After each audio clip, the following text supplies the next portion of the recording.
अस्सलाम वालेकुम नाजरीन, इस वक्त हम ताइक्वांडो चैम्पियनशिप के अंदर मौजूद हैं जिसका इनेकाद कूगर्स क्लब ने किया है। इम्तियाज़ अली शाह हमारे साथ मौजूद हैं कूगर्स क्लब के। Sir thank you very much.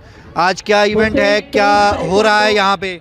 बिस्मिल्लाहिर्रहमानिर्रहीम। आज हमारी first inter cougars taekwondo championship हो रही है जिसमें मोर देन 12 क्लब्स हमारे पार्टिसिपेट कर रहे हैं, जिसमें हैदराबाद के भी क्लब्स हैं और कराची के तमाम डिवीजन्स के क्लब्स मौजूद हैं, जिनमें हमने 10 वेट कैटेगरीज रखे हैं। Different colour belts, white belts और जितना भी रेड बेल्ट तक हमारा जूनियर ब्लैक बेल्ट तक हमारी फ़ाइट्स हैं और इंशाल्लाह ये हम इंटर क्लब करवा रहे हैं और ये फ़र्स्ट टाइम हम करवा रहे हैं और इसमें बहुत सारे लोगों की सपोर्ट है।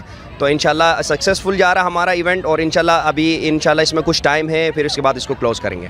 कितने मुकाबले तवक्को कर रहे हैं इसमें? बेसिकली मोर देन 400 पार्टिसिपेंट्स हमारे शामिल हैं, जिसमें जो है 200 प्लस हमारी फ़ाइट्स होंगी और उसके बाद जो है फिर विनिंग फर्स्ट सेकंड थर्ड जिस तरह पोजीशन बनेगी उस हिसाब से क्लब्स की भी पोजीशन बनेगी और नंबर ऑफ़ स्टूडेंट्स इंडिविजुअल भी पोजीशन बनेगी उनकी। इसमें कितने लड़के हिस्सा ले रहे हैं और कितनी बच्चियाँ हिस्सा ले रही हैं? बेसिकली हमने इनको वेट कैटेगरी में रखा है, जैसे -20 से शुरू कर रहे हैं और ये +60 तक जा रहा है। तो इसमें गर्ल्स भी हैं, बॉयज़ भी हैं। नंबर ऑफ़ स्टूडेंट्स में बॉयज़ नंबर ऑफ़ ज़्यादा हैं एज़ कम्पेयर टू गर्ल्स, लेकिन गर्ल्स के भी weight category same as it is हैं और वो भी प्रॉपर तरीके से पार्टिसिपेट कर रही हैं। सेम फैसिलिटी है, सेम इक्विपमेंट है और सेम पैटर्न से फाइटें हो रही हैं गर्ल्स की भी।